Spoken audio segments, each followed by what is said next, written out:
Hello students, today I will start a chapter of 10th standard that is arithmetic progression। तो आइए देखते हैं इसके कॉन्सेप्ट के बारे में।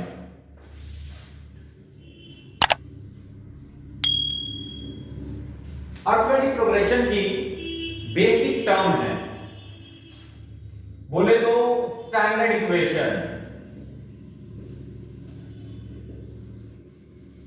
एपी की स्टैंडर्ड इक्वेशन क्या होती है? ए प्लस डी, ए प्लस 2d, ए प्लस 3d, सो न टू, जिसके अंदर इसे हम मानते हैं फर्स्ट टर्म, जैसे आप डिनोट करते हैं a1 से, ऐसे ही इसे second term, third term, fourth term. कोई भी टर्म एपी में है ये कैसे पता चलेगा? उसके लिए हमें उसका कॉमन डिफरेंस देखना होता है, और कॉमन डिफरेंस कैसे निकालना होता है वो बता दो। कॉमन डिफरेंस निकालने के लिए पीछे वाली टर्म में से आगे वाली टर्म को माइनस कर देते हैं, that means a2 minus a1, ऐसे ही a3 माइनस a2, ऐसे ही a4 माइनस a3। ये जो मैंने तीन टर्म निकाली हैं, अगर ये तीनों टर्म का जो डिफरेंस है वो सेम आ जाता है,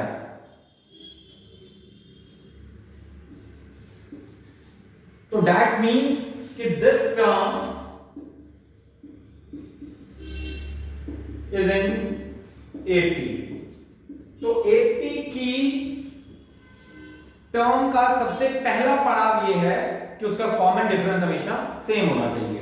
अगर उसका कॉमन डिफरेंस सेम नहीं है तो दैट मीन्स कि वो टर्म एपी में है ही नहीं। फॉर एग्जांपल,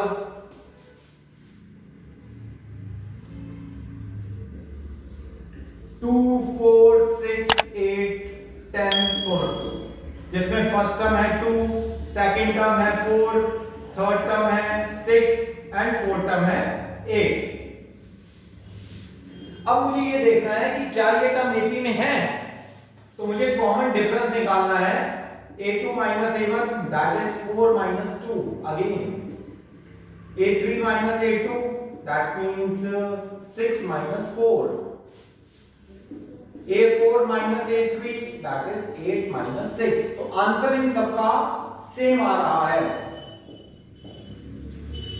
सेम आने का मतलब है कि ये टर्म एपी में है।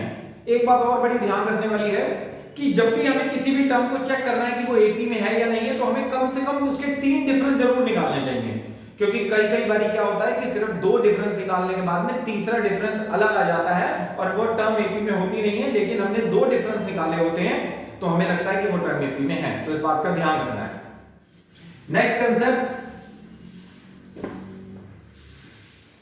ये जानना कि कोई भी टर्म अगर एपी में है, दो क्वेश्चन है यहां पे। पहला कि क्या टर्म एपी में है ये निकालना है मुझे।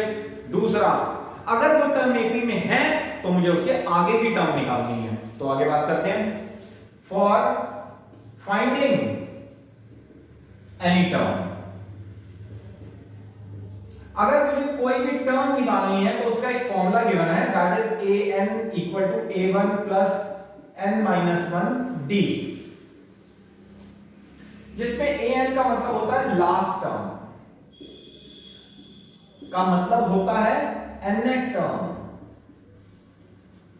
a1 का मतलब होता है फर्स्ट टर्म, n का मतलब होता है नंबर ऑफ टर्म,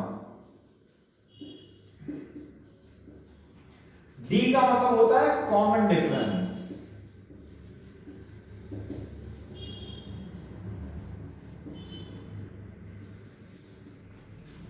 इन सबके डिस्क्रिप्शन के बारे में हमें पता होना चाहिए कि ये डिनोट क्या करती हैं।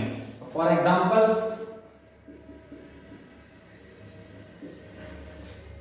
वही पुराना एग्जांपल लेते हैं, 2, 4, 6, 8, 10, सो न टू, जिसमें हमने नंबर 1 फर्स्ट टर्म 2 है, सेकंड टर्म 4 है, थर्ड टर्म 6 है, फोर्थ टर्म 8 है, फिफ्थ टर्म 10 है।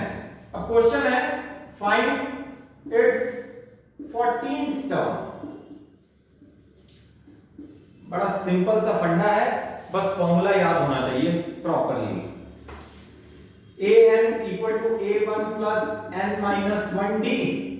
n मतलब नंबर कितना निकाला था 14 टर्म 14, a1 कितना है 2, n था 14 माइनस 1, कॉमन डिफरेंस है मेरा दिख ही रहा है मुझे 2 का।